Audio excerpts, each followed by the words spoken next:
Hello friends, आप सभी का स्वागत करते हैं हमारे चैनल ज्योति फन व्लॉग पर। तो आप सब देख रहे हैं दर्द से मोहब्बत भाग 144। इससे पहले इस कहानी के 143 भाग अपलोड हो चुके हैं चैनल पर। प्लीज़ आप सब लोग ज़रूर पढ़ लीजिएगा। तो चलिए देखते हैं अब तक आप सबने पढ़ा था। टिया का बाप एक बार फिर से टिया को गुस्से से देखकर बोलता है कि अब कपड़े पहनो और जल्दी से बाहर आओ, और हाँ, आज के बाद मेरा तुम्हारे साथ रिश्ता खत्म। समझ लेना कि तुम्हारा बाप मर गया है। तो टिया अब अपनी नम आंखों से अपने पापा को ही देखे जा रही थी और फिर गुस्से भरी नजरों से संकल्प को घूर रही थी।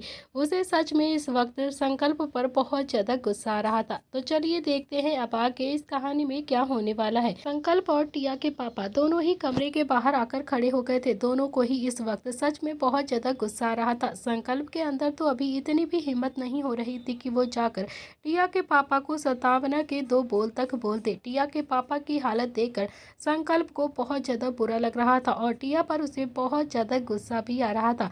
लेकिन ये सब कुछ करना बहुत ज्यादा जरूरी था, वरना निव्यांश और टिया का कभी भी डाइवोर्स नहीं हो पाता और हमेशा निव्यांश को ऐसी ही जिंदगी जीनी पड़ती। निव्यांश इस रिश्ते से घुट घुट कर जीता रहता। तो निव्यांश को इस रिश्ते से आजाद कराने के लिए उनके पास सिर्फ एक यही तरीका था। टिया के पापा को उसकी बेटी की सच्चाई दिखाना बहुत ही ज्यादा जरूरी था। और फिर आज संकल्प ने उसकी बेटी की सच्चाई उनके सामने लाकर दिखाई दी थी। उसके पापा को उसने दिखा दिया था कि उनकी बेटी कैसी है। थोड़ी देर में ही टिया भी कमरे से बाहर आ जाती है और टिया को देखकर टिया के पापा ने फिर से गुस्से में कहा कि आज के बाद मेरा तुम्हारा कोई भी रिश्ता नहीं है। तुम्हारी प्रॉपर्टी का हिस्सा मैं बहुत ही जल्द तुम्हें दे दूंगा और फिर तुम मेरी जिंदगी से हमेशा के लिए चली जाना। आज के बाद मेरे घर में आने की कोशिश भी मत करना तुम। इतना कहकर टिया के पापा वहां से गुस्से से चले गए थे और फिर टिया ने भी गुस्से में संकल्प को घूरकर देखा और फिर आंख दिखाकर बोलती है कि संकल्प, तुम्हें तो मैं छोड़ूंगी नहीं, समझे तुम। तो एक ना एक दिन मेरा टाइम भी जरूर आएगा जिस दिन मैं तुमसे बदला लूंगी, और जब मेरा टाइम आएगा ना तो तुम्हारे लिए बहुत ही ज्यादा बुरा होगा, समझे तुम। मेरा वक्त शुरू हो गया है और तुम्हारा बुरा वक्त अब शुरू होगा। तो संकल्प ने भी एटीट्यूड के साथ कहा कि अच्छा, तुम बहुत बड़े भ्रम में जी रही हो। तुम्हारा टाइम क्या, अब टाइम संकल्प प्रताप सिंह का है, समझी तुम। अब मैं जैसे चाहूँ जहाँ चाहूँ तुम्हारी गर्दन को मोड़ सकता हूँ। अब मैं पहले वाला संकल्प नहीं रहा हूँ जिसे तुमने सबके सामने बदनाम करने की कोशिश करी थी। तुमने मेरे बड़े पापा से मुझे पिटवाया था, समझे तुम। ये संकल्प बदनाम होता नहीं है, बदनाम कर देता है तुम्हारे जैसे लोगों को। तुमने अब तक जो कुछ भी किया है ना, वो सब कुछ प्रताप फैमिली ने चुपचाप से झेल लिया था बिना किसी वजह के, मगर क्योंकि तुम्हारी इज्जत खराब ना हो और कोई भी तुम्हारी इज्जत को खराब नहीं करना चाहते थे। लेकिन देखो, आज तुम्हारे किए की सजा तुम्हारे पापा ने तुम्हें खुद ही दे दी है, खुद ही तुम्हें रोड पर ला दिया है। अरे अपनी ना सही, अपने पापा की ही इज्जत का ख्याल करती तुम, लेकिन तुम जैसी लड़कियों से इज्जत ही क्या ही उम्मीद कर सकते हैं हम। तुम जैसी लड़कियों की तो कोई इज्जत ही नहीं होती है। तुम जैसी लड़कियां तो अपनी इज्जत को हर दूसरे लड़के के हाथ में देती फिरती हैं, खुद ही अपनी इज्जत का फालूदा करती हैं, समझी तुम। इतना कहकर संकल्प ने भी गुस्से में टिया को घूर कर देखा और फिर एटीट्यूड के साथ वहां से चला गया। और फिर टिया जो पैर पटक कर गुस्से से बोलती है कि छोड़ूंगी नहीं तुम भाइयों को मैं। तुम भाइयों ने मेरे साथ जो कुछ भी किया है ना, बिल्कुल भी अच्छा नहीं किया है। इधर दूसरी तरफ टिया के पापा जैसे ही क्लब के बाहर आते हैं तो उनकी नजर निव्यांश पर जाती है, जो अभी गाड़ी से टेक लगाकर आराम से खड़ा हुआ था। टिया के पापा को अंदर ही अंदर बहुत ज्यादा गिल्टी फील हो रहा था। टिया के पापा के अंदर इतनी भी हिम्मत नहीं थी कि वो अपनी बेटी के किए की माफी निव्यांश से जाकर मांग सके, लेकिन फिर भी उन्होंने थोड़ी सी हिम्मत करी और फिर अपनी कोट की जेब में से कुछ पेपर्स निकाले और फिर निव्यांश की तरफ बढ़ाते हुए कहा कि ये वो पेपर है जिसमें प्रताप इंडस्ट्रीज और हमारी कंपनी की कुछ डील हुई थी। रिश्तेदारी में चाहे जो कुछ भी हो गया हो, मुझे उससे कोई भी लेना देना नहीं है, मुझे उससे कोई फर्क नहीं पड़ता है। मगर हाँ, मैं इतना जरूर चाहता हूँ, मैं नहीं चाहता हूँ कि इसका असर हमारे बिजनेस पर पड़े। तुम्हारे पापा के सामने जाकर माफी मांगने की मेरे अंदर बिल्कुल भी हिम्मत नहीं हो रही है कि मैं उनके सामने जाकर अपनी बेटी के किए की सजा की माफी मांगू। उम्मीद करता हूँ कि तुम ये पेपर अपने पापा को जाकर जरूर दे दोगे और ये कह देना कि कुछ दिनों के बाद टिया डाइवोर्स पेपर पर साइन कर देगी और फिर मैं डाइवोर्स पेपर प्रताप हाउस में खुद ही भिजवा दूंगा। और हाँ बेटा, उम्मीद करता हूँ कि तुम मुझे ज़रूर समझोगे और हो सके तो मुझे माफ़ कर देना। ये बात बोलकर टिया के पापा ने अपनी नज़रें नीचे झुका ली और फिर निव्यांश को भी इस वक्त कुछ भी अच्छा नहीं लग रहा था। उसे सच में बहुत ही ज़्यादा बुरा लग रहा था। वो नहीं चाहता था कि टिया अपने पापा की नज़रों में गिर जाए, लेकिन ये सब कुछ करना बहुत ज़्यादा ज़रूरी था। इसके अलावा उनके पास कोई दूसरा ऑप्शन नहीं था। आखिर निव्यांश कब तक इस घुटन भरे रिश्ते में जीता रहता। निव्यांश को भी अब स्नो वाइट के साथ एक अच्छी सी जिंदगी जीनी थी, हमेशा के लिए खुश रहना था और उसके लिए वो ये सब कुछ कर रहा था। तो निव्यांश ने भी हाथ जोड़कर कहा कि आप प्लीज़ खुद को दोष मत दीजिए, अपने आप को गुनाहगार मत समझिए। मैं ये सब कुछ नहीं करना चाहता था, लेकिन मैं इस रिश्ते से आज़ाद होना चाहता हूँ। मैं घुट घुट कर नहीं जी सकता हूँ, इसीलिए मैंने ये सब कुछ कर दिया। टिया के पापा के पास कहने के लिए अब कुछ भी नहीं था, इसीलिए वो भी अपना सर झुकाकर धीरे से वहाँ से चले गए थे, बिना कुछ बोले। उनके जाते ही संकल्प अपने दोनों ही हाथों को फैलाकर क्लब से बाहर निकलता है और चेहरे पर एक बड़ी सी मुस्कुराहट थी। उसने अपने अगले ही पल निव्यांश को गले लगा लिया और फिर निव्यांश ने भी संकल्प को कसकर अपने गले लगा लिया था और बोलता है कि सच कहता हूँ यार, वो तो सच में चाचू का अपडेटेड वर्जन है। तेरी वजह से ही आज मैं इस रिश्ते से आज़ाद हो गया हूँ। अब मेरी ज़िंदगी भी बहुत ही अच्छी गुजरेगी। अब मैं अपनी स्नो वाइट के साथ एक लंबी सी छुट्टी पर जाऊँगा। और फिर तभी संकल्प भी मुस्कुराते हुए गाना गुनगुनाते हुए नाचने लगता है। छोटे छोटे भाइयों के बड़े भैया आज बनेंगे किसी के सैया, अब जाएंगे भाई स्नो वाइट को लेने के लिए। और फिर पूरी बारात बैंड बाजे के साथ, मजा आएगा ना, बहुत ही ज़्यादा नाचूंगा मैं। तो निव्यांश के चेहरे पर भी बड़ी सी मुस्कुराहट आ गई थी और फिर दोनों ही भाई अब सीधा प्रताप हाउस के लिए निकल गए थे। दोनों ही प्रताप हाउस पहुंचते हैं तो वहां पर दक्ष, निर्भय और धैर्य तीनों ही मौजूद थे। तीनों ही गार्डन में खड़े हुए संकल्प और निव्यांश का ही वेट कर रहे थे। तीनों को ही बहुत ज़्यादा टेंशन हो रही थी। तभी तीनों ने ही जब संकल्प और निव्यांश को वहां आते हुए देखा तो संकल्प और निव्यांश ने तीनों को ही देखकर एक स्माइल पास कर दी, जिससे उन तीनों को भी ये पता चल गया था कि टीना नाम की प्रॉब्लम हमेशा के लिए खत्म हो गई है और हमेशा के लिए अब निव्यांश अपनी जिंदगी में आज़ाद हो गया है। दोनों का डाइवोर्स जल्द ही हो जाएगा। तीनों ही खुशी के मारे उन दोनों के ऊपर आकर चढ़ जाते हैं और फिर जब तीनों ने उन दोनों के ऊपर चढ़ गए तो वो दोनों भी अपना बैलेंस नहीं बना पाए और फिर वहीं गार्डन में आकर लेट गए। वो तीनों ही एक दूसरे के साथ लोटपोट हो रहे थे और सच में आज वो पांचों बहुत ज़्यादा खुश हो रहे थे। और फिर तभी रुद्र जो गुस्से में वहाँ पर आ जाता है और गुस्से से चिल्लाते हुए बोलता है, क्या कर रहे हो तुम सब यहाँ पर। तो रुद्र की आवाज़ सुनते ही पांचों एकदम से झट से उठ के बैठ जाते हैं और फिर अपने अपने कपड़ों को झाड़ने लगते हैं। तो रुद्र भी उन्हें सुलगती हुई आंखों से देख रहा था और रुद्र के पीछे नील भी आ जाता है। तो नील ने भी अब जब उन सब को गुस्से में देखा और फिर कहा कि ये सब क्या कर रहे थे तुम पांचों, यहाँ पर लोटपोट क्यों हो रहे हो। तो बंदरों की टुकड़ी को भी समझ में नहीं आ रहा था कि आखिर वानर सेना को गुस्सा क्यों आ रहा है, आखिर वो इतना ज़्यादा क्यों गुस्सा रहे हैं। और फिर तभी रुद्र भी बंदरों की टुकड़ी को आंखें दिखाकर अपनी बाजुओं को फोल्ड करता हुआ बोलता है कि आज तो तुम सबको मुझसे पिटे बिना कोई नहीं बचा सकता, मुझसे ज़रूर पिटोगे तुम सब। तुम्हें कितनी बार कहा है कि कोई प्रॉब्लम होती है तो हमें आकर बताया करो, लेकिन नहीं, तुम सब हमें कुछ भी नहीं बताते हो, सिर्फ अपने मन का करते हो। आज तुम सबको एक एक ज़रूर पड़ जाएगी तो अपने आप ही अकल ठिकाने आ जाएगी, सब कुछ तोते की तरह बोलने लगोगे। तभी प्रताप हाउस के बाहर निहाल और नव्या की गाड़ी भी आकर रुकती है। तो निहाल भी अब गुस्से में गाड़ी से बाहर उतरा और फिर नव्या भी नीचे उतर आती है। तो नव्या निहाल को समझाते हुए धीरे से बोलती है कि निहाल प्लीज आराम से बात करना, निहाल हमारा ही बच्चा है, निर्भय बहुत ही छोटा है, अभी उसे अकल नहीं है। निहाल प्लीज, निहाल मेरी बातों को समझने की कोशिश करो तुम। लेकिन निहाल तो नव्या की बात सुनने के लिए बिल्कुल तैयार ही नहीं था, जैसे उसे नव्या की बात सुनाई ही नहीं दे रही है। वो भी प्रताप हाउस के गार्डन में आ जाता है और फिर उसने भी निर्भय को सुलगती हुई आंखों से घूर कर देखा और फिर कहा कि मैं तुझे जितनी छूट देता हूँ ना तो तू उतना ही ज़्यादा मेरे सिर पर चढ़ता जा रहा है, अपने आप को हीरो समझने लगा है तू। बंदरों की टुकड़ी तो अभी वानर सेना को हैरानी से देख रही थी और फिर किसी के भी कुछ समझ में नहीं आ रहा था कि आखिर क्या हो रहा है। तो दक्ष ने कहा कि यार ये सब हम पर ऐसे गुस्सा क्यों कर रहे हो, क्या गया है, हमने क्या किया है। तो संकल्प ने भी अपने कंधे उचका कर कहा कि यार पता नहीं अचानक से वानर सेना गुस्से में क्यों आ गई है, ये हमें खा जाने वाली नजर से क्यों घूर रही है। सबसे पहले निहाल ने निर्भय का कॉलर पकड़ा और फिर जैसे ही उसे मारने को हुआ तभी निव्यांश ने उसका हाथ पकड़कर कहा कि फूफा जी हुआ क्या है, हमें ये तो पता चले, आप हमें ऐसे गुस्से से क्यों ट्रीट कर रहे हैं, आप सब गुस्से में क्यों हो, बताइए तो सही। और ये सुनते ही नील ने भी निव्यांश को डांटते हुए गुस्से से कहा कि तू अपने फूफा का हाथ पकड़ेगा, तेरी इतनी हिम्मत हो गई है कि तू बड़ों का हाथ पकड़ेगा। इतना कहकर नील भी निव्यांश के पास आया और उसने जैसे ही निव्यांश को मारने की कोशिश करी तभी संकल्प ने भी नील का हाथ पीछे से पकड़ते हुए कहा कि बड़े पापा सॉरी, मैं आपका हाथ नहीं पकड़ना चाहता था और ना ही निव्यांश फूफा जी का हाथ पकड़ना चाहता था। लेकिन आप सब हमें बताइए तो सही, आप हम सबसे इतना ज़्यादा गुस्सा क्यों किए रहे हैं? हमने किया क्या है? हमारी गलती क्या है? आप लोग हमें मारना चाहते हो तो मार सकते हो, हमें कोई प्रॉब्लम नहीं है, हम उफ तक नहीं करेंगे, लेकिन प्लीज़ हमें पहले पता तो चले कि हमने गलती क्या करी है।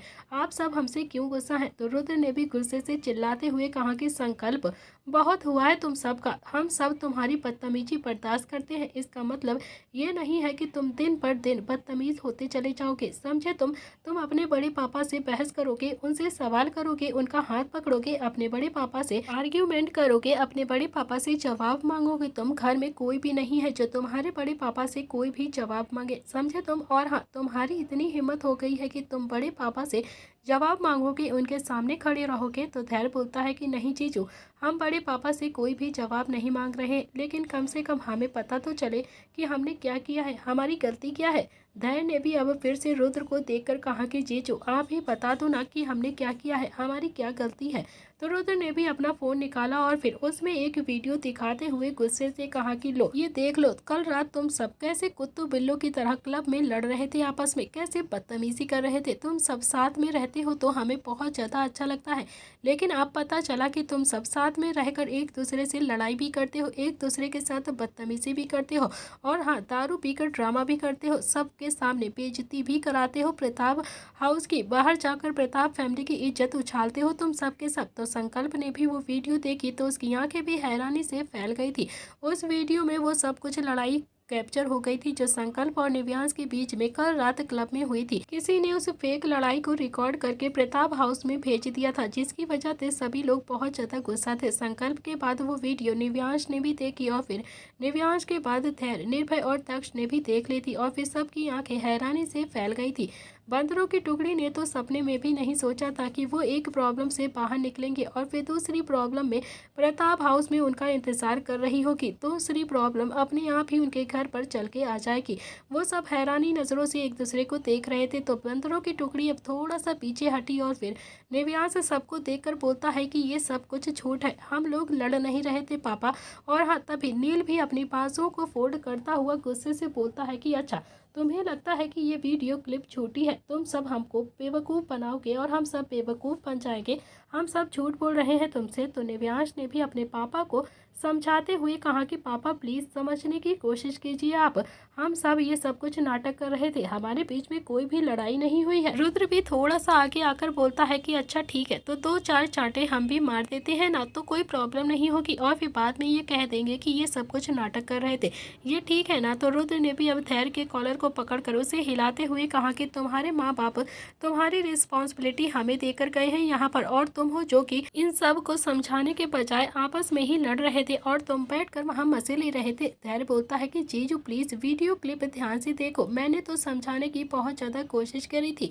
तो संकल्प बोलता है कि अरे बड़े पापा मेरी बात प्लीज़ समझने की कोशिश तो करो, हमसे एक बार बैठकर सही से बात तो कर लो, हम पूरी बात आपको अच्छे से समझा देंगे। और फिर ये सब कुछ ना एक बिल्कुल नाटक था, हम सच में एक दूसरे से लड़ नहीं रहे थे, बल्कि हम तो संकल्प ने भी इतना ही कहा था कि तभी रुद्र ने गुस्से में पंच बना लिया और फिर संकल्प को समझ में आ गया कि अब वानर सेना को समझाने का कोई भी फायदा नहीं है, वानर सेना उन्हें जरूर पीट कर रहेगी। संकल्प भी 2 कदम पीछे हटकर बोलता है कि भागो यार, वरना वानर सेना हम सबको जरूर पीट देगी और बहुत ज्यादा मारेगी। इतना कहकर वो पांचों ही गार्डन में इधर उधर जल्दी जल्दी भागने लगते हैं और फिर वानर सेना भी उन्हें भागता हुआ गुस्से से देख रही थी।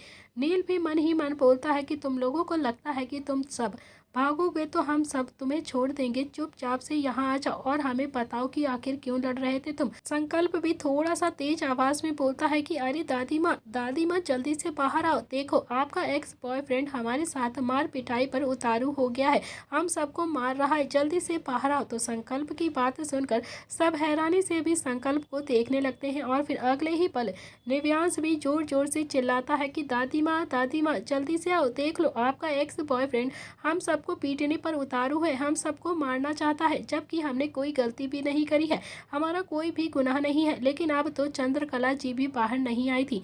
पांचों ने एक बार फिर से गुस्से से चिल्लाकर कहा कि दादी माँ जल्दी से बाहर आओ, नहीं तो हमें यहीं पर दफन कर दिया जाएगा। वानर सेना बंदरों की टुकड़ी को पीट डालेगी, जल्दी से बाहर आओ। बहुत ज़्यादा आवाज़ लगाने पर आखिरकार चंद्रकला अपनी छड़ी के साथ धीरे धीरे बाहर आ गई थी। चंद्रकला जी के पीछे दिग्विजय सिंह जी भी आ रहे थे। चंद्रकला भी अब धीरे धीरे करके बाहर आकर अपना चश्मा ठीक करते हुए बोलती हैं कि क्या हुआ है, इतना ज़्यादा हल्ला क्यों मचा कर रखा है तुम सब। चंद्रकला जी को वहां पर देखकर बंदरों की टुकड़ी ने एक राहत की सांस ले ली थी और वो सब समझ चुके थे कि अब उन्हें दादी माँ जरूर बचा लेंगी। और वो भी जल्दी से भागते हुए दादा दादी के पीछे छुप गए और फिर सब ने शिकायत लगाते हुए कहा कि दादी माँ, आपका ये होनहार पोता हमें पीटने पर उतारू है, हमें जबरदस्ती मार रहे हैं। चंद्रकला ने भी नील को गुस्से से घूर कर देखा और फिर नील ने भी गुस्से में बोला, चंद्रकला इस बार आप नहीं बचाएंगी इन सबको, आप जानती हो ना इन्होंने क्या किया है, प्रताप खानदान की इज्जत को मिट्टी में मिला दिया है। पांचों कुत्ते बिल्ली की तरह लड़ रहे थे, पांचों आपस में ऐसे रहते हैं जैसे इन सब की जान एक दूसरे से जुड़ी हुई है। तो दादी ने भी एक छड़ी नील के कमर पर मारकर गुस्से से कहा कि इन्होंने क्या किया है, मेरे बच्चों ने क्या किया है, मैं पहले इससे पूछूंगी और फिर उसके बाद इसका फैसला मैं खुद करूंगी, समझा। तू नहीं करेगा और ना ही तू कुछ बोलेगा, घर की बड़ी मैं हूँ और मेरा ही फैसला इस घर में चलेगा। पहले मैं पूरी बात सुनूंगी और उसके बाद ही बताऊंगी कि बंदरों की टुकड़ी को क्या सजा देनी है। तू ज़्यादा चौधरी मत बने यहाँ पर, समझा। तू चल अंदर जा, जहाँ पर खड़ा है वहीं पर खड़ा रहे या फिर। तो दिग्विजय सिंह जी ने भी अपना चश्मा उतारा और फिर उसे अपने कुर्ते से साफ करते हुए बोलता है कि ठीक कह रही है चंद्रकला, पहले बात की पुष्टि होगी और फिर उसके बाद ही कोई फैसला होगा, उसके बाद ही सजा दी जाएगी। तो नील भी अपने दांत पीसते हुए गुस्से से बोलता है कि चंद्रकला, तुम नहीं जानती हो ये बंदरों की टुकड़ी ना जरूरत से ज़्यादा स्मार्ट बनने लगी है, अपने आप को बहुत ज़्यादा स्मार्ट समझती है ये। तो नील अभी इससे आगे कुछ और कहता उससे पहले ही चंद्रकला ने नील की हिप पर एक और छड़ी मारते हुए गुस्से से कहा कि तू ज़्यादा चौधरी मत बन, समझा। तू यहाँ का चौधरी है क्या? जो कह रही हूँ चुपचाप से खड़ा रहे यहाँ पर। पहले मैं अपने बच्चों से पूछूंगी कि उन्होंने क्या गलती की है या फिर उन्होंने की भी है या फिर नहीं, उसके बाद ही कोई भी फैसला होगा। तो ज़्यादा वकील मत बन यहाँ पर, समझा। तो नील भी अब अपनी हिप को रगड़ता हुआ बोलता है कि अरे चंद्रकला, मेरी बात तो सुनो पहले तुम। इतने में ही दादी ने एक और छड़ी नील के हिप पर मारते हुए कहा कि मैंने कहा ना तू चुपचाप से खड़ा रहे, तो कुछ नहीं बोलेगा, समझा। तो नील ने भी गुस्से में अब बंदरों की टुकड़ी को घूर कर देखा तो बंदरों की टुकड़ी तो अब अपनी हंसी को कंट्रोल करने की कोशिश कर रही थी और धीरे धीरे नील को हंस हंस कर मुस्कुरा कर चिढ़ा रही थी। बंदरों की टुकड़ी भी अब अपने प्लान में कामयाब हो गई थी। वो अच्छे से जानते थे कि उन्हें दादी के अलावा कोई भी नहीं बचा सकता है, इसीलिए सब ने मिलकर दादी का आह्वान कर लिया था, क्योंकि वो सब अच्छे से जानते थे कि दादी ही है जो उन्हें बचा सकती है। इतने में ही रुद्र बोलता है कि दादी, नील को क्यों मार रही हो आप? नील जो कह रहा है बिल्कुल सही कह रहा है, ये बंदरों की टुकड़ी अब जरूरत से ज़्यादा स्मार्ट बनने लगी है। बाहर क्लब में ऐसे लड़ती हैं और फिर घर में आकर ऐसे दिखाते हैं सबको जैसे एक दूसरे के बिना बिल्कुल भी नहीं रह सकते हैं, एक दूसरे में ही इनकी जान बसती है। रुद्र भी इतना ही बोला था कि तभी दादी ने रुद्र के हिप पर भी एक छड़ी मारकर कहा कि तू ना नील का इतना ज़्यादा हितैषी क्यों बनता रहता है, हमेशा उसके सपोर्ट में खड़ा रहता है। नील को कुछ भी कहा नहीं कि तेरे सीने में दर्द पहले ही शुरू हो जाता है। अब तो शुभ को भी गुस्सा आ गया था और शुभ बोलता है कि दादी, आप ऐसे नहीं मार सकती हैं रुद्र भाई को। इतने में ही दादी ने अभी शुभ के हिप पर भी एक छड़ी मारकर कहा कि ये ले मार दिया, क्या कर लेगा तू, क्या कर लेगा बोल। शुभ को अब और भी ज़्यादा गुस्सा आ गया था और फिर शुभ कुछ बोलता उससे पहले ही रुद्र ने शुभ को चुप करवाते हुए कहा कि शुभ तू दादी को उकसाएगा क्या? और फिर दादी मुझे बहुत ज़्यादा मारूंगी। यार तू ना चुप ही हो जा, तू चाहता है क्या दादी मुझे यहाँ पर पीटे? इतने में ही शुभ फिर से बोलता है कि अरे भैया, ऐसे कैसे चुप हो जाऊँ मैं, दादी तो हद कर रही है यार, बच्चों के सामने हमें इतना ज़्यादा पीट रही हैं तो बच्चे क्या सोचेंगे। थोड़ा सा दादी अभी आगे आ गई और फिर उन्होंने अपनी छड़ी से शुभ को भी हिप पर मारते हुए कहा कि मैं तो भूल ही गई थी, तुझे भी तो पीटना है, मेरी याददाश्त शायद कम हो गई है। इतना कहकर दादी ने एक और छड़ी शुभ के हिप पर भी मार दी और फिर शुभ भी इधर उधर अपनी हिप को रगड़ता हुआ वहाँ से भाग गया, जैसे सच में अब वो दादी की मार से बचना चाहता हो। वानरसेना को देखकर निहाल भी अब अपनी हंसी कंट्रोल करने की कोशिश कर रहा था और धीरे धीरे अपना रुमाल निकाल कर मुस्कुरा रहा था। नील ने भी निहाल को देखा तो दादी से भी शिकायत करते हुए कहा कि हाँ हाँ दादी, हमें तो मारोगे ही आप, लेकिन हाँ अपनी जमाई को नहीं मारोगी। आप उससे बहुत ज़्यादा प्यार करती हो, अपने जमाई को तो अपना स्पेशल पोता कहती हो ना। हम पीटने के लिए पैदा हुए हैं और ये हंसने के लिए पैदा हुआ है। देखो ना कितना ज़्यादा हंस रहा है, मुस्कुरा रहा है, हमें चिढ़ा रहा है ये। अब तो निहाल से भी अपनी हंसी नहीं रुकती है और फिर निहाल बोलता है कि देख देख नील, बहुत ज़्यादा हो गया है तेरा, तू पीटेगा इसका मतलब ये नहीं है कि मैं भी पीटूंगा तेरे साथ। शुभ भी अपनी कमर को रगड़ता हुआ बोलता है कि यार दादी, दिस इज नॉट फेयर। दादी, नील भाई बिल्कुल सही कह रहे हैं। जब आपने हम तीनों को इतना ज़्यादा पीटा है तो एक आधी छड़ी तो जीजू को भी लगनी चाहिए, ये भी तो हमारे साथ में ही रहते हैं ना।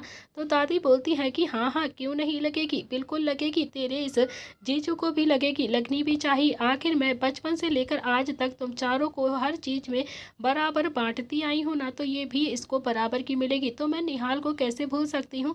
इतना कहकर दादी ने निहाल को भी अपनी तरफ आने का इशारा किया और फिर निहाल ने भी गर्दन ना में हिलाते हुए कहा कि देखो देखो दादी प्लीज़, अब मैं ना थोड़ा सा बड़ा हो गया हूँ, बच्चों के सामने पिटता हुआ बिल्कुल भी अच्छा नहीं लगूंगा, इन सबको भी बहुत ज़्यादा बुरा लगेगा। तो दादी बोलती है कि बड़ा हुआ होगा तो दुनिया के लिए बड़ा हुआ होगा, मेरे लिए तो तू वही निहाल है जिसे मैं 5 साल का प्रताप हाउस में लेकर आई थी, समझा। तो अब चुपचाप से यहाँ आ जा और मुझसे छड़ी खा ले, इससे पहले कि मैं तेरे पास आ जाऊँ। अगर मैं तेरे पास आ गई ना तो 2 छड़ी एक्स्ट्रा मारूंगी तुझे। तो निहाल भी अब पैर पटक कर बोलता है कि नील, तुझे तो मैं छोड़ूंगा नहीं, तुझे मैं और ज़्यादा पीटूंगा।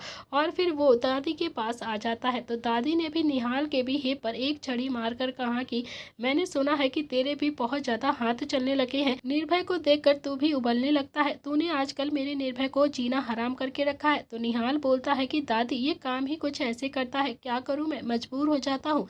तो निहाल ने भी इतना ही कहा था कि तभी दादी ने एक और छड़ी निहाल को मारकर कहा कि अच्छा, जब तू पूरे काम करता था तो तू भूल गया क्या, अपने दिन भूल गया क्या, तुम सब वानरसेना बाहर कितने पंगे करके आती थी, तब तो कोई भी तुम्हें कुछ नहीं कहता था। तो रुद्र बोलता है कि दादी हम बाहर गलती करके आते थे तो घर जाकर पीटते भी तो थे आपसे, आप कितना ज़्यादा मारती थी हमें। तो दादी बोलती है कि तो बंदरों की टुकड़ी भी तो पिटेगी, लेकिन पहले इस बात का फैसला तो हो जाए कि उनकी गलती है भी या फिर नहीं, या फिर तुम सब बस ऐसे ही बंदरों की टुकड़ी को मारने के लिए उतारू हो जाते हो। इतना कहकर दादी ने बंदरों की टुकड़ी की तरफ देखा तो बंदरों की टुकड़ी ने भी एक साथ हाँ में अपनी गर्दन हिलाते हुए कहा कि हाँ हाँ दादी, पहले बात की पुष्टि होनी चाहिए, पहले पूरी बात को सुनना चाहिए, क्यों दादाजी, सही कहा ना हम सब ने। तो दादाजी ने भी गार्डन में पड़े हुए सोफे पर बैठते हुए बोला कि हाँ हाँ बिल्कुल ठीक कहा है तुम सब ने, पहले बात तो पता चले कि आखिरकार ये वानरसेना बंदरों की टुकड़ी पर इतना ज़्यादा गुस्सा क्यों करती है, इन सबको मारने के लिए क्यों उतारू हो गई है। तो दादी भी दादाजी के पास सोफे पर बैठते हुए बोलती हैं कि संजय के पिताजी, वानरसेना तो बेकार ही बच्चों पर गुस्सा करती रहती है, अपने दिन भूल गई है जब उल्टे सीधे काम करते थे और फिर घर आकर हम सबसे पिटते थे, याद है ना। इन्होंने तो मिलकर नील को सोनम के हाथों बेच भी दिया था। और फिर ये सुनते ही नील की आंखें तो ऑलमोस्ट बाहर आ गई थी और वो हैरानी से अपने भाइयों को देखने लगा था। उसे बिल्कुल भी अच्छा नहीं लग रहा था कि दादी उसके चिट्ठे बच्चों के सामने खोल रही थी, क्योंकि बंदरों की टुकड़ी तो उनसे भी 4 कदम आगे थी। नील बोलता है कि दादी प्लीज़, मारना है क्या मार लो, जितना भी मारना है, लेकिन बच्चों के सामने हमारे चिट्ठे तो मत खोलो ना। क्यों ना खोलूँ मैं, बिना सोचे समझे मेरे बच्चों पर तुम सब हाथ उठाते हो, तब नहीं सोचते हो कि अगर चंद्रकला को पता चल गया तो वो क्या करेगी हमारा, तब तो मुंह उठाकर मारने के लिए चले आते हो। दादी भी गुस्से में ही बोल रही थी कि आखिरकार रुद्र ने भी कहा कि अच्छा तो पूछ लो ना अपने बच्चों से कि आखिरकार इस वीडियो में क्या सच है और क्या झूठ है, तो हमें सब कुछ पता चल जाएगा। संकल्प आगे आया और फिर दादी के पैरों के पास बैठता हुआ बोलता है कि दादी मैं बताता हूँ आपको सारी सच्चाई। एक तो आपकी वानरसेना 24 घंटे गर्म रहती है। तभी धीरे धीरे शुभ आगे आया और फिर उसने संकल्प के सिर पर एक हाथ मारा और फिर तभी दादी ने भी शुभ को छड़ी से मारते हुए कहा कि तेरे हाथ बहुत चलते हैं ना, तुझे अपने हाथ तोड़वाने हैं तो बता मुझे, अभी तोड़कर तेरे हाथ में दे देती हूँ। उस लड़के को बोलने भी नहीं देगा क्या अब तो, उससे पहले ही अपने हाथ चलाने लगा उस पर। कह देती हूँ शुभ, अगर संकल्प को तूने हाथ भी लगाया ना तो सच कहती हूँ इतनी छड़ी मारूंगी तेरे हाथ पर कि दिशा दवाई लगाते लगाते थक जाएगी, इसीलिए चुपचाप से शांति से खड़ा हो जा। तो संकल्प भी अपने बालों को रगड़ता हुआ स्टाइल मारकर बोलता है कि देखा देखा दादी, ऐसे ही मारते हैं ये मुझे। तो दादी ने भी संकल्प के बालों को ठीक करते हुए कहा कि हाँ मेरे बेटे, देखा मैंने, तू बोल, मैं सुन रही हूँ, तू क्या बोलना चाहता है, मैं भी तो देखूँ। मेरे होते हुए तुझे कौन हाथ लगाता है, उसके हाथ ही तोड़कर उसके हाथ में दे दूंगी मैं। ये सुनते ही बंदरों की टुकड़ी भी जल्दी से आकर अब दादा दादी के पास में उनके पैरों के पास ही बैठ गई थी। और फिर संकल्प भी स्टाइल मारकर मुस्कुराता हुआ बोला कि देखो दादी, आप भी जानती हो कि निव्यांश और टिया का डाइवोर्स नहीं हो रहा था, सब बहुत ज्यादा परेशान थे। हमने क्लब में जानबूझकर ये झगड़ा करने का नाटक किया था। उसके बाद की सारी बातें संकल्प ने दादा और दादी को बता दी थी। हर एक बात उन्होंने सब दादा दादी को बता दी थी। तो दादी ने भी सारी बातें सुनी और फिर संकल्प के साथ साथ बंदरों की टुकड़ी पर अपना हाथ फेर कर बहुत ही गर्व के साथ कहा कि अच्छा, तो तुम सब तो बहुत ही ज्यादा समझदार हो। तुम सब ने कितनी आसानी से टिया की असलियत उसके पापा को दिखा दी, उसकी सारी सच्चाई उसके घर वालों के सामने ला कर देती, और इतनी आसानी से वो भी। अरे मुझे तो वो लड़की पहले से ही पसंद नहीं थी, लेकिन क्या करूं, ये है ना तेरा बाप जो बोलता रहता था कि नहीं नहीं, बहुत अच्छी लड़की है टिया, छोटे पैंथर के साथ बहुत ज्यादा खुश रहेगी, बहुत अच्छी संस्कारी लड़की है। निव्यांश बोलता है कि वही तो दादी, पापा तो हमारी बातें सुनने के लिए बिल्कुल तैयार ही नहीं थे, बस हमें देखते ही अपनी बाजों को फोल्ड करने लगते हैं और हम सब पर मारने के लिए उतारू हो जाते हैं। बच्चों पर तो यकीन ही नहीं है इनको। और ये सुनते ही दिग्विजय सिंह जी ने भी वानर सेना को गुस्से से देखा और फिर डांटते हुए कहा कि शर्म नहीं आती है तुम सबको, अपने ही बच्चों पर हाथ उठाते हुए हर छोटी छोटी बातों पर मारने लगते हो, इतने बड़े हो गए हो, कल को उनकी शादी भी हो जाएगी, बहू घर में आ जाएंगी तो क्या सोचेगी तुम सबके बारे में। सुन लो आज से अच्छे से, समझे तुम सब। नील और रुद्र, आज के बाद अगर तुम में से किसी ने भी बच्चों को हाथ भी लगाया ना, तो चंद्रकला तुम्हें छड़ी से इतना ज्यादा मारती है ना, तो मेरा भी हंटर अब रखा हुआ है, अभी मैं अपना हंटर भूला नहीं हूँ, समझे तुम। हंटर का नाम सुनते ही वानर सेना एक दूसरे का मुंह देखने लगती है। और फिर तभी नील ने भी अपनी बाजू निहाल की गर्दन पर लपेटते हुए कहा कि अबे, तुझे तो मैंने कहा था ना कि हंटर गायब करवा दे, तूने अब तक उस हंटर को गायब नहीं करवाया क्या? आज भी दादाजी के पास वो हंटर है क्या? अगर वो हंटर मिल गया ना, तो तुझे ही सबसे ज्यादा पिटवाऊंगा। निहाल कुछ कह पाता उससे पहले ही दादाजी बोलते हैं कि खबरदार, अगर मेरे हंटर को किसी ने भी हाथ लगाया ना, तो सच कहता हूँ नील, जब मैं मारने पर आऊंगा ना, तो गिनूंगा भी नहीं कि मैंने तुझे कितना ज्यादा मारा है। चंद्रकला की तरह हल्का नहीं मारता हूँ मैं, जब मारता हूँ तो खाल उधेड़ देता हूँ, तेरी खाल उधेड़ दूंगा मैं। और बुढ़ापे में मैं नहीं चाहता हूँ कि मैं तुझे हाथ लगाऊं। खबरदार, अगर तुमने आज के बाद मेरे बच्चों को देखकर अपनी भड़ास निकालने की सोची भी तो। थोड़ी देर के बाद दक्ष, जो कि अब दादाजी के पैरों के पास बैठा हुआ था, खड़ा होकर बोलता है कि अच्छा दादाजी, अब मैं चलता हूँ। मम्मी को शिकायत रहती है कि मैं ज्यादातर टाइम यहीं पर प्रताप हाउस में ही पड़ा रहता हूँ, बंदरों की टुकड़ी के साथ ही अपना सारा दिन बिताता हूँ, ना तो रेस्टोरेंट में ध्यान देता हूँ और ना ही अपनी पढ़ाई पर ध्यान देता हूँ और ना ही घर पर किसी के साथ भी वक्त बिताता हूँ। तो दक्ष इतना कहकर वहाँ से जाने लगा। और फिर तभी दादाजी बोलते हैं कि दक्ष रुको, मुझे तुमसे कुछ इम्पोर्टेंट बात करनी है। तो दक्ष ने भी पलट कर अभी दादी की तरफ देखा और फिर हैरानी से पूछा कि क्या बात है दादी, क्या बात करनी है आपको मुझसे? तो दादी ने भी अब दक्ष की तरफ देखते हुए अपने पास आने का उसे इशारा किया और फिर दक्ष भी बिना कुछ सोचे समझे वापस से जाकर दादी के पैरों के पास बैठ गया। और फिर दादी धीरे से बोलती है कि अपने माँ पापा से कहना हम नियति का हाथ मांगने आने वाले हैं उनके घर पर, तो तैयारी करके रखें। हम नियति को जल्द ही अपने घर की बहू बनाएंगे, तैयारी कर ले, बहुत जल्द निव्यांश नियति को लेकर हमेशा के लिए प्रताप हाउस हो जाएगा। और फिर जितना अपनी बेटी से प्यार करना है तो अभी कर ले। ये सुनते ही बंदरों की टुकड़ी तो एकदम से उछल पड़ी थी और फिर निव्यांश, उसके चेहरे पर तो एक बड़ी सी मुस्कुराहट आ गई थी और दिल में न जाने कितने सालों का सुकून। दादी ने भी निव्यांश की तरफ देखकर कहा कि अब तो खुश है ना तू, अब तो तुझे कोई प्रॉब्लम नहीं है ना नियति से शादी करने में? तो निव्यांश ने भी हाँ में अपनी गर्दन हिलाते हुए कहा कि नहीं दादी। दक्ष भी वहां से चला गया और वानर सेना भी बंदरों की टुकड़ी को दादा दादी के पास छोड़कर अंदर की तरफ चली गई थी। लेकिन बंदरों की टुकड़ी के चेहरे पर तो एक बड़ी सी मुस्कुराहट आ गई थी। सच में आज प्रताप हाउस में खुशियां वापस आ गई थी। फाइनली निव्यांश, जो कि इतनी घुटन भरी जिंदगी जी रहा था, आज अपनी जिंदगी में आज़ाद हो चुका था।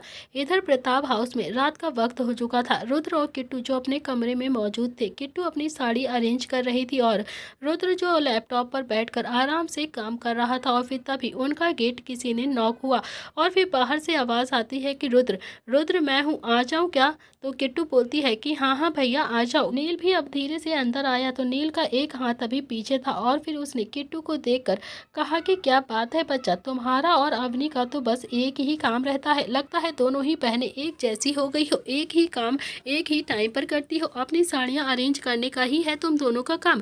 तो रुद्र भी लैपटॉप पर अपनी उंगली चलाता हुआ बोलता है कि अब इनके पास साड़ी ही इतनी ज़्यादा है तो क्या ही कर सकती हैं, इसके सिवा और क्या काम ही हो सकता है इनके पास। मैं भी ना रोज ही देखता हूँ, ये साड़ियाँ रोज कबर्ड से बाहर आती हैं और फिर रोज कबर्ड के अंदर टंग जाती हैं, इतनी साड़ी ना जाने क्यों लेती रहती हैं ये दोनों। तो रुद्र की बात सुनकर अब किट्टू ने भी रुद्र को गुस्से से घूर कर देखा और फिर उसे उंगली दिखाकर पॉइंट करते हुए बोलती है कि भैया तुम्हें बियर पीने के लिए बुलाने आए हैं, समझे तुम? तो चुपचाप से चले जाइए, आप यहाँ पर बैठकर मेरी साड़ियों पर अपनी नजरें मत लगाइए। कैसे नजरें लगाते रहते हैं आप मेरी साड़ियों पर? और ये सुनकर तो नील की तो आंखें एकदम से बड़ी हो गई थी। किट्टू ने भी फिर से अभी नील को देखा और फिर कहा कि भैया मुझे सब कुछ पता है, आप जो अपना एक हाथ पीछे छुपा रहे हो ना, उस हाथ में आपने बियर की बोतल पकड़ी हुई है और आप अपने भाई को यहाँ पर लेने के लिए आए हैं।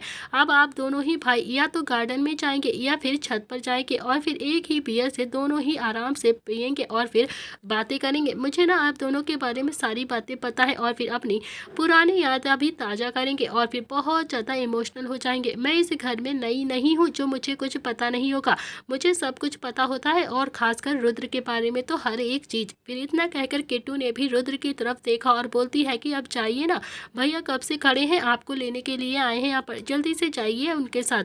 रुद्र भी एक मुस्कुराहट के साथ किट्टू को देखने लगता है और फिर उसने भी अपना लैपटॉप बंद किया और फिर नील से बोलता है कि चलते हैं। अब तो होम मिनिस्टर ने भी परमिशन दे दी है तो फिर किस चीज़ का डर, अब तो आराम से बैठकर पियेंगे और अपनी पुरानी यादें ताज़ी करेंगे।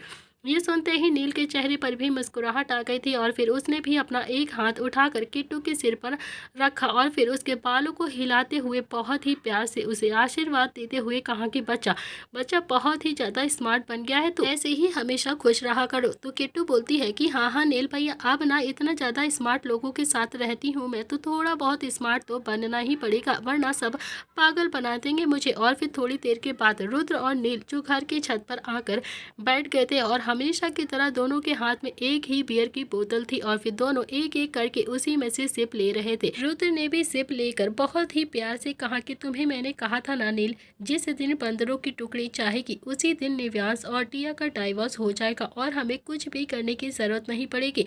निव्यांश खुद ही टिया को अपनी जिंदगी से निकाल कर फेंक देगा और देखो आज सब मिलकर फाइनली टिया को निव्यांश की जिंदगी से दूर कर ही दिया। बंदरों की टुकड़ी बहुत ही ज्यादा स्मार्ट है, अब हमारा निव्यांश नियति से शादी करके हमेशा हमेशा के लिए खुश रहेगा और फिर हमें भी टिया जैसी लड़की को झेलना नहीं पड़ेगा। नील ने भी रुद्र से बियर लेकर एक सिप लेते हुए कहा कि बोला, हाँ यार बिल्कुल सही कहा था तूने कि बंदरों की टुकड़ी जो चाहे कर सकती है। जब रूही और नियति पैदा हुई थी ना, तब मैंने बिना सोचे समझे ही ये कह दिया था कि मैं रूही और नियति को प्रताप खानदान की बहू बनाऊंगा और फिर देखो आज मेरा सपना सच भी हो रहा है। नियति फाइनली हमारे घर की बहू बनेगी, जिया से किया हुआ वादा पूरा हो रहा है। नियति और निव्यांश की शादी हो जाएगी और फिर वो दोनों साथ में खुशी खुशी अपनी जिंदगी बिताएंगे। मुझे तो बस यही चाहिए और फिर मुझे कुछ नहीं चाहिए। मैं तुझे बता नहीं सकता हूँ रुद्र, मुझे कितना ज्यादा अच्छा लग रहा है कि नियति और निव्यांश की शादी हो रही है। बस मेरा परिवार ऐसे ही खुश रहे और साथ में रहे। तो रुद्र ने भी बियर की एक सिप लेकर कहा कि हाँ हाँ हमेशा मेरे साथ ही रहेंगे और हमेशा खुश भी रहेंगे, तू परेशान क्यों है। नील और रुद्र जो छत पर बैठकर आराम से बियर की सिप ले रहे थे और बातें कर रहे थे। खुश होते भी क्यों ना, नियति और रूही दोनों ही मिल गई थी और फिर जिया की जिंदगी में भी खुशियां आ गई थी। नियति भी प्रताप हाउस में बहू बनकर आ रही थी और फिर रूही जो सच्चा देवा हाउस में जा रही थी। तभी रुद्र भी कुछ सोचकर एकदम से बोलता है कि नील यार अजीत अंकल कब तक ठीक होंगे, कब तक हमें वेट करना पड़ेगा। तो नील को भी समझते देर नहीं लगी कि रुद्र अभी क्या कहना चाहता है और वो क्या फील कर रहा है अभी। तो नील ने भी बियर की एक आखिरी सिप लेते हुए कहा कि यार तू परेशान क्यों हो रहा है, जल्द ही ठीक हो जाएंगे, तू टेंशन मत ले। तो रुद्र ने भी एक गहरी सांस लेकर बोलता है कि यार यार कैसे टेंशन ना लूँ, मुझे बहुत ज़्यादा टेंशन रहती है। जब भी रूहान को देखता हूँ ना तो दिल से एक आवाज़ आती है कि यही है मेरा बेटा, रूहान मेरा ही बेटा है। और फिर तुमने देखा ना किट्टू की ममता भी तो रूहान को देखकर जाग गई थी। वो तो ऐसे ट्रीट कर रही थी कि जैसे उसने रूहान को अपना बेटा मान ही लिया है। ये तो नेचुरल है ना, वरना तो किट्टू को तो पता भी नहीं चलता कि उसका बेटा जिंदा भी है या फिर नहीं है। मेरे अंदर कभी भी इतनी हिम्मत नहीं हुई है कि मैं किट्टू को ये बता दूं कि उसका बेटा अभी जिंदा है।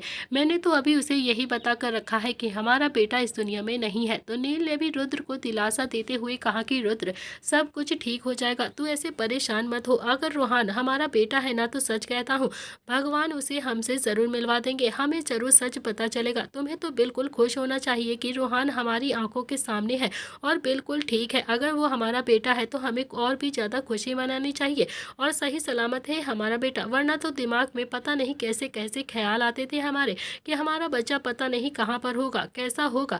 तो रुद्र बोलता है कि यही तो प्रॉब्लम है यार नील, मैं तुझे कैसे समझाऊं, मैं शेयर भी नहीं कर सकता हूँ और रूहान मेरा बेटा है मैं श्योर भी नहीं हूँ। और फिर अगर मेरा बेटा नहीं है तो मैं अपने बेटे को ढूंढ लूंगा, कैसे पता करूंगा कि मेरा बेटा है कहाँ पर अगर रूहान मेरा बेटा नहीं है तो। नील बोलता है कि अच्छा ठीक है, तू ज़्यादा टेंशन मत ले, जा जा बच्चा के पास चला जा, बच्चा तेरा इंतजार कर रहा होगा ना, परेशान हो रहा होगा। जा तू अब अपने कमरे में जाकर सो जा, मैं भी जाता हूँ, नहीं तो मेरी चोरनी आंखों ही आंखों में मुझे खा जाएगी। तो रुद्र और नील जो दोनों ही एक दूसरे से बातें करते हुए एक दूसरे को समझाते हुए छत से नीचे आ गए थे। दोनों ही अब कॉरिडोर से जा रहे थे और फिर तभी उनके कानों में अवनी की आवाज आती है। अवनी शायद अपनी किसी फ्रेंड से बातें कर रही थी। अवनी ने फोन पर किसी से कहा कि अरे नहीं यार, नील से पूछे बिना मैं बिल्कुल भी नहीं आ सकती हूँ, उनके परमिशन के बिना तो मैं कुछ करती ही नहीं हूँ। तुम क्या पागल हो गई हो क्या, तुम अभी जानती नहीं हो नील को, अगर मैं उनसे पूछे बिना कुछ भी करती हूँ ना तो सच कहती हूँ वो बहुत ज्यादा गुस्सा करते हैं, बहुत ज्यादा नाराज हो जाते हैं, वो मुझे कच्चा खा जाएंगे कच्चा। उनके पूछे बिना तो मैं तुम्हें कुछ भी नहीं बता सकती हूँ। तुम मुझसे कोई उम्मीद भी मत करना कि मैं अभी तुम्हें कुछ भी क्लियर कर सकती हूँ, मैं उनसे पहले डिस्कस करूंगी, डिस्कस करने के बाद ही तुम्हें कुछ बताऊंगी। और फिर ये सुनते ही नील और रुद्र दोनों ने ही एक दूसरे को मुंह फाड़ कर एक दूसरे को हैरानी भरी नजरों से देखा और फिर दोनों के मुंह से एक ही आवाज निकली, सीरियसली अवनी पूछ कर काम करती है, कब से ये हो गया। तो नील जो अपने कंधे उचकाकर एकदम से हैरानी भरी नजरों से रुद्र को देखता है और बोलता है कि यार पता नहीं आज तक तो ऐसा कुछ भी नहीं हुआ है, अवनी ने मुझे कुछ भी सही बताया हो या फिर मुझसे कुछ भी पूछ कर किया हो। इनफैक्ट सैंकी के बारे में भी बताने में अवनी को इतनी ज्यादा हिचकिचाहट हो रही थी, इसने तो मुझे सैंकी के बारे में भी कुछ नहीं बताया था। सैंकी के बारे में भी मैंने खुद ही पता किया था कि ये मुझसे क्यों नाराज है और फिर अब ये अपनी सहेली के सामने नंबर बना रही है, मुझे अच्छा बता रही है, मुझसे बिना पूछे कुछ काम नहीं करती है। हे भगवान, मेरी चोरनी तो बहुत ज्यादा झूठ बोलने लगी है, इतनी ज्यादा छोटी है मेरी चोरनी। तो रुद्र ने भी अब नील के कंधे पर हाथ मारकर उसे थपथपाते हुए कहा कि जा अवनी के पास, देख ले जाकर तेरी चोरनी को तुझसे कौन सी बात डिस्कस करनी है, जान ले उसकी भी बात कि आखिर वो तुझसे क्या पूछे बिना नहीं करने वाली है। तो रुद्र भी ये बात बोल तो रहा था लेकिन उसके चेहरे पर तो बड़ी सी मुस्कुराहट थी, जैसे वो नील का मजाक बना रहा हो,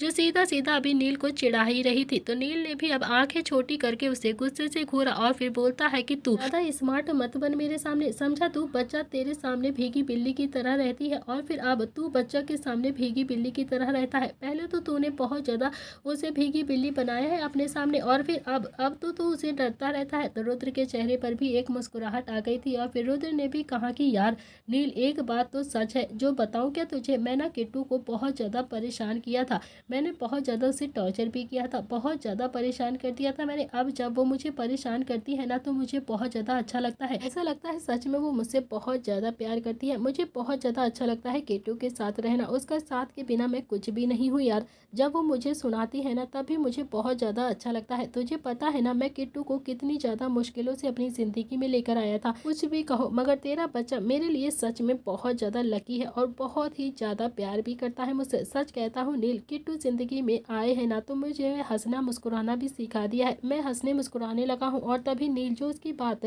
बीच में ही काटता हुआ बोलता है कि हाँ ये तो तूने सही कहा है, किट्टू आई है तो तेरे चेहरे पर मुस्कुराहट भी आ गई है, नहीं तो मैंने कभी भी तुझे हंसता मुस्कुराता तो देखा ही नहीं था। किट्टू ने तुझे प्यार का एहसास कराया है, किट्टू ही थी जो तेरे इतने गुस्से को भी अपने अंदर चुपचाप से समाती रहती थी बिना कुछ शिक्षक करे। तू कहता था ना उठ जा, तो वो उठ जाती थी, तू कहता था बैठ जा तो वो बैठ जाती थी। सच में रुद्र, सच कहता हूँ मैं, रुद्र तुझे ना बहुत ज़्यादा प्यार करती है वो। उसके आने के बाद तेरे अंदर सच में बहुत ज़्यादा बदलाव आ गया है, वरना तो सारा सारा दिन मुँह सड़ा सा करके घूमता रहता था तुझ, जैसे तेरी किसी ने भैंस खोल दी हो। तेरे अंदर तो जैसे कोई भी हंसी नाम की कोई चीज़ ही नहीं थी। नील की बात सुनकर रुद्र ने भी हैरानी से भी नील को घूर कर देखा और फिर नील ने भी हंसकर कहा कि अच्छा अच्छा जा, बच्चा के पास जा, मैं भी देख कर आता हूँ कि अपनी चोरनी को आखिरकार मुझे कौन सी बात डिस्कस करना चाहती है, कौन सा काम है जो मुझसे बिना पूछे नहीं करती है। आज मैं भी जान के रहता हूँ मुझसे कौन सी बात है जो पूछ कर ये फैसला कर लेती है। मैं भी तो जानूँ कि आखिर ऐसा कौन सा महान काम कर लिया है मेरी चोरनी ने।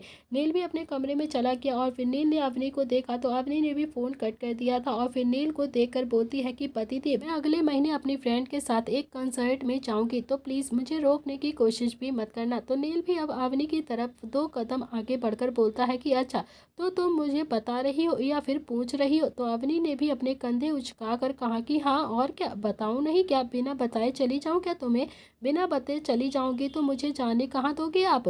नील ने भी अब अगले ही पल अवनी की कमर पर अपना हाथ रखकर उसे खुद से सटाते हुए कहा कि अच्छा अच्छा, अभी तो तुम अपनी फ्रेंड से क्या कह रही थी कि तुम अपने हस्बैंड से पूछ कर बताओगी और फिर उनके बिना पूछे तुम कुछ काम नहीं करती हो, बिना परमिशन के कहीं जाती भी नहीं, और फिर अब तो ऐसे ऑर्डर दे रही हो जैसे मैं तुमसे बिना पूछे कोई काम नहीं करता हूँ। अब तो तुम अपने हस्बैंड को ऑर्डर दे रही हो ना, बताओ क्या तुम्हारी फ्रेंड को।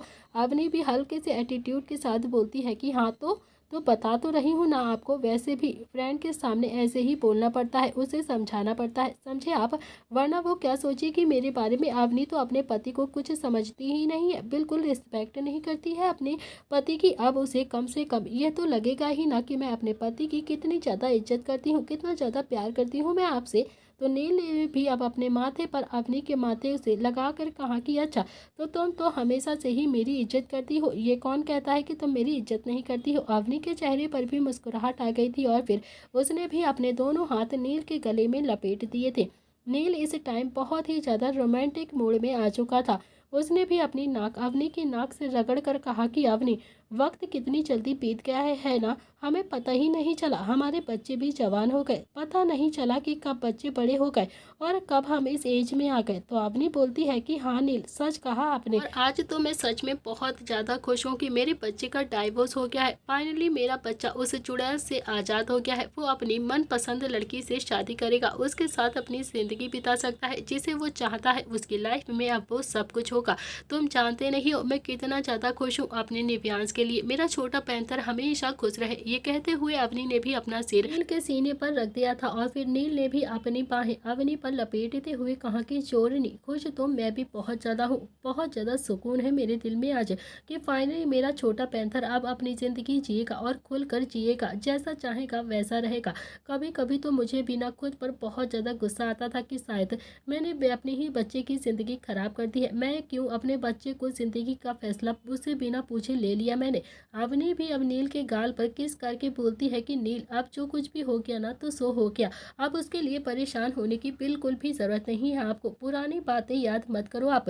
वैसे भी जब मुझे पुरानी बातें याद आती है ना तो टिया पर बहुत ज़्यादा गुस्सा आता है, मेरा मन करता है उसकी जान ही निकाल लूँ मैं, जब उस लड़की की वजह से मेरे बेटे ने खुशी का एक दिन भी नहीं देखा है। लेकिन अब मेरा बच्चा मेरे साथ रहेगा और बहुत ज़्यादा खुश रहेगा। तो नील ने भी अब अवनी के चेहरे पर हाथ धीरे से रखा और फिर उसकी तरफ झुकते हुए कहा कि हाँ अवनी, अब हमारा बच्चा बहुत ज़्यादा खुश रहेगा और सुकून भरी जिंदगी जिएगा। नील पूरी तरीके से अब अवनी के चेहरे पर छूता हुआ उसे किस कर पाता उससे पहले ही अवनी नील के सीने पर अपना हाथ रखकर उसे धक्का देते हुए बोलती है कि दवा खा ली आपने या फिर बस बियर पीकर आ गए हो या फिर अपनी दवा खाना ही नहीं चाहते हो आप। तो नील का मूड तो अब एकदम से खराब हो गया था। नील भी चिड़चिड़ाते हुए बोलता है कि यार चोरनी, तुम्हें मेरी दवाई के अलावा कुछ और नहीं सूझता है क्या, बस हमेशा जब देखो तब दवाई दवाई दवाई। मैं इतने रोमांटिक मूड में यहाँ पर आया था और तुमने दवाई का नाम लेकर सब कुछ खराब कर दिया, पूरा मूड ही खराब कर दिया है मेरा तुमने, नहीं बात करनी तुमसे मुझे। अवनी ने भी अब ड्रॉल खोला और फिर उसमें से कुछ टैबलेट निकाली और फिर पानी का गिलास लेकर नील के पास आ जाती है और फिर नील के हाथ में टैबलेट रखते हुए बोलती है कि देखो नील, हमेशा से मुझे ना ये सब कुछ याद नहीं रहता है तो आपको दवाई देनी है या फिर नहीं, लेकिन आपको तो याद रखना चाहिए ना कि आप खाओ, चुपचाप से अपनी दवा खाओ और आराम करो, मुझे ही बस परेशान करती रहती हो। तो नील ने भी मुंह बनाकर 2 टैबलेट खा ली और फिर पानी का गिलास अवनी को पकड़ाते हुए गुस्से से कहा कि गुड नाइट। इतना कहकर नील तो अब गुस्से में जाकर बेड पर लेट गया था और उसे बहुत ज़्यादा इरिटेशन हो रही थी अब अवनी पर। तो अवनी तो अभी नील को ही देखे जा रही थी और फिर अवनी ने भी गिलास नाइट स्टैंड पर रखते हुए खुद से ही बड़बड़ाते हुए कहा कि यार सच कहते हैं रुद्र भैया, नील ना कभी भी बड़े नहीं होंगे, हमेशा बस इनके अंदर बचपना ही घुसा रहता है। तो अवनी भी अब फिर से धीरे से नील के पास आकर लेट गई थी और फिर उसने नील के पेट पर अपनी उंगलियां चलाना शुरू कर दिया था। वो जानबूझकर नील का मूड ठीक करना चाहती थी। तो नील ने भी अब अवनी का हाथ जोर से झटकते हुए कहा कि जाओ जाओ जाकर सो जाओ, मुझे तुमसे कोई बात नहीं करनी है, मुझे भी बहुत ज़्यादा नींद आ रही है। तो अवनी भी अब बोलती है कि नाराज़ हो गए क्या नील आप? तो नील ने कहा कि अरे तुमसे नाराज़ कैसे हो सकता हूँ मैं तो तुमसे नाराज़ हो ही नहीं सकता हूँ। तुम्हारा मन करता है तो तुम मेरे करीब आती हो, तुम्हारा मन करता है तो तुम नहीं आती हो, मैं हूँ ही कौन? मेरा तो जैसे कोई फीलिंग ही नहीं है जो मैं कुछ भी कर सकता हूँ। इतना कहकर नील ने भी ब्लैंकेट से अपना मुँह फिर से ढक लिया था। तो अवनी ने भी फिर से अपनी उंगली नील के पेट पर चलाना शुरू कर दिया था। नील को भी काफी ज्यादा गुदगुदी तो हो रही थी, मगर फिर भी वो अपनी नाराजगी अवनी से अभी भी दूर नहीं करना चाहता था, अवनी से नाराज होने का नाटक कर रहा था। तो अवनी ने भी अब गुदगुदी और ज्यादा करते हुए कहा कि निव्यांश के पापा, ओ निव्यांश के पापा गुस्सा हो गए क्या? अच्छा ठीक है, माफ कर दीजिए, आप नहीं कहूंगी आपसे, आप तो माफ कर दीजिए ना। तो नील अभी कुछ भी नहीं बोलता है और फिर तभी अवनी गुदगुदी करते हुए नील के सीने तक आ गई थी। तो अवनी और ज्यादा गुदगुदी करती उससे पहले ही नील ने अवनी की कलाई पकड़ ली और फिर झटका मारकर उसे अपने ऊपर खींच लिया। तो अवनी ने भी धीरे से अब नील के चेहरे से चादर हटाई और फिर अपना सिर नील के सीने पर रखकर कहा कि जब नाराज नहीं रह सकते हो मुझसे तो कोशिश भी क्यों करते हो मुझसे नाराज होने की? तो आज के बाद को भी कोशिश भी मत करना मुझसे नाराज होने की, समझे आप? क्योंकि मैं अच्छे से जानती हूँ आप मुझसे कभी भी नाराज नहीं रह सकते हैं। तो नील ने भी अब मुस्कुराते हुए अपने दोनों ही बाहें अवनी पर कस दी थी और फिर करवट लेकर अवनी को अपने नीचे कर लिया और फिर उसके गाल को चूम कर बहुत ही प्यार से बोलता है कि अच्छा नाराज नहीं था, बस ये सोच रहा था कि तुम मुझे कब मनाओगी, इसीलिए वेट कर रहा था और फिर फाइनली तुमने अपना जादू चला ही दिया मुझ पर। इतना कहकर नील ने भी अपना चेहरा अवनी की गर्दन में छुपा लिया और फिर अवनी ने भी अपनी पकड़ नील के ऊपर कस दी और वो दोनों ही एक दूसरे के साथ खो चुके थे, दोनों ही एक दूसरे की बाहों में छोड़ रहे थे, एक दूसरे के प्यार के आगोश में चले गए थे। इधर दूसरी तरफ रुद्र जो अपने कमरे में आया और फिर बालकनी में जाकर खड़ा हो गया। तब तक किट्टू भी अपनी साड़ियां अरेंज कर चुकी थी और फिर रुद्र जो आज फिर से परेशान हो गया था, वो अच्छे से जानना चाहता था कि रूहान उसका बेटा है या फिर नहीं है। उसके मन में बस यही सवाल चौबीसों घंटे घूमता रहता था कि रूहान उसका बेटा है या फिर नहीं, उसे कैसे सच का पता चलेगा। पिछले कितने ही सालों से रुद्र उस दर्द से अकेला झेल रहा था, अकेला ही गुजर रहा था कि तभी रुद्र ने अपने सीने पर हाथ महसूस किए। तो रुद्र ने भी पलट कर किट्टू को अपने गले लगा लिया। किट्टू बोलती है कि क्या हुआ है रुद्र, क्यों आज फिर से आप इतना ज़्यादा परेशान है, क्या हुआ है, कुछ प्रॉब्लम है क्या? तो रुद्र ने कहा कि हाँ कभी कभी बिजनेस की बहुत ज़्यादा टेंशन हो जाती है ना, इसीलिए थोड़ा सा परेशान हो गया। तो किट्टू बोलती है कि रुद्र प्लीज़ झूठ मत बोलो मुझसे, आप मैं अच्छे से जानती हूँ कोई और ही बात है जो आप मुझे बताना नहीं चाहते हैं और ये भी जानती हूँ कि मुझे नहीं बताओगे आप, लेकिन हाँ मैं आपको ऐसे टेंशन में नहीं देख सकती हूँ। मुझे बहुत ज़्यादा टेंशन हो जाती है जब आप परेशान होते हैं, आप ऐसे टेंशन में रहते हो ना तो मुझे भी टेंशन हो जाती है, बहुत सारे सवाल मेरे दिमाग में आते हैं। आप अपने दिल की बात मुझे बोलकर अपने आप को हल्का क्यों नहीं कर लेते हैं, क्यों नहीं बता देते हैं आप आखिर क्या सोचते रहते हैं? तो रुद्र ने भी अपनी पकड़ कसते हुए कहा कि सच में किट्टू ऐसा कुछ भी नहीं है, तुम बेकार में ही टेंशन लेती हो, बस बिजनेस की ही कुछ टेंशन है। चलो बहुत ज़्यादा रात हो गई है ना, तो चलो अब सो जाते हैं। तो रुद्र भी अब किट्टू से थोड़ा सा दूर होना चाहता था, लेकिन किट्टू ने भी रुद्र को खुद से दूर होने ही नहीं दिया था। किट्टू बोलती है कि कुछ देर ऐसे ही रहिए ना, मुझे अच्छा लगता है प्लीज। रुद्र ने एक बार फिर से किट्टू को अपनी बाहों में समा लिया था और उसे अपने गले लगा लिया था। थोड़ी देर तक दोनों ही ऐसे खड़े रहते हैं और फिर रुद्र के चेहरे पर भी हल्की हल्की सी मुस्कुराहट आ गई थी। रुद्र ने भी किट्टू के बालों को चूमकर बहुत ही प्यार के साथ कहा कि सच में किट्टू तुम्हारे पास आता हूँ ना तो मेरी सारी टेंशन दूर हो जाती है, ऐसा लगता ही नहीं है कि मेरी लाइफ में कोई टेंशन चल रही है, मुझे तुम्हारे पास आकर बहुत ज़्यादा सुकून मिलता है। ऐसा लगता है कि सच में मैं तुम्हारे साथ ज़िंदगी में बहुत खुश हूँ। किट्टू ने भी मुस्कुराकर रुद्र को देखा और फिर उसके माथे को चूमकर बोलती है कि रुद्र, सच कहती हूँ आप टेंशन में रहते हो ना तो मुझे बिल्कुल भी अच्छा नहीं लगता है। मुझे बहुत ज़्यादा टेंशन होती है और ये सब तब से फील करती हूँ मैं जब अग्नि को साक्षी मानकर आपके साथ फेरे लिए थे मैंने। तब से ही आपकी टेंशन, आपकी खुशी में ही अपनी टेंशन और खुशी जीती हूँ मैं। तब से ही फील करती हूँ जब आप मुझे प्यार नहीं करते थे ना, तब से ये सारी चीज़ें फील करती हूँ। जब आप एक नज़र भी मुझे नहीं देखते थे ना, तब से ये सारी चीज़ें मुझे परेशान करती हैं। उस वक्त भी मुझे आपको टेंशन में देखकर टेंशन हो जाती थी और जबकि मैं अच्छे से जानती थी कि आपका प्यार मुझे कभी भी नहीं मिलेगा और ना ही आपका कभी साथ मिलेगा, मगर फिर भी आपको टेंशन में नहीं देख सकती थी। ये कहते हुए किट्टू की आंखें एकदम से नम हो गई थी और फिर रुद्र ने भी किट्टू की आंखों में बारी बारी किस करते हुए कहा कि लिटिल खरगोश, मैं अच्छे से जानता हूँ कि तुम्हारा प्यार मेरे प्यार के सामने बहुत ज़्यादा बड़ा है और शायद मैं कभी भी तुम्हें इतना प्यार ना कर पाऊँ जितना कि तुमने मुझे प्यार किया है। इतना कहकर रुद्र ने किट्टू को अपने गले लगा लिया और फिर किट्टू भी रुद्र के सीने से खुद को छुपाने की कोशिश करने लगती है। तो वहीं दूसरी तरफ रूही जो अपने कमरे में बालकनी में खड़ी हुई थी और फिर उसने भी अपनी आंखें बंद की तो उसे भी अब रूहान का चेहरा नजर आ जाता है और तभी उसका फोन वाइब्रेट होने लगता है। तो दोस्तों इसी के साथ इस कहानी का आज का ये एपिसोड यहाँ पर समाप्त होता है। कैसा लगा आपको आज का एपिसोड प्लीज़ कमेंट बॉक्स में ज़रूर बताना। क्या रूहान का सच आएगा रुद्र और किट्टू के सामने या फिर रुद्र के सामने कभी भी रूहान का सच नहीं आ पाएगा और वो कभी भी अपने बेटे से नहीं मिल पाएगा? प्लीज़ कमेंट में अपनी लाइक शेयर सब्सक्राइब ज़रूर लिखकर बताना।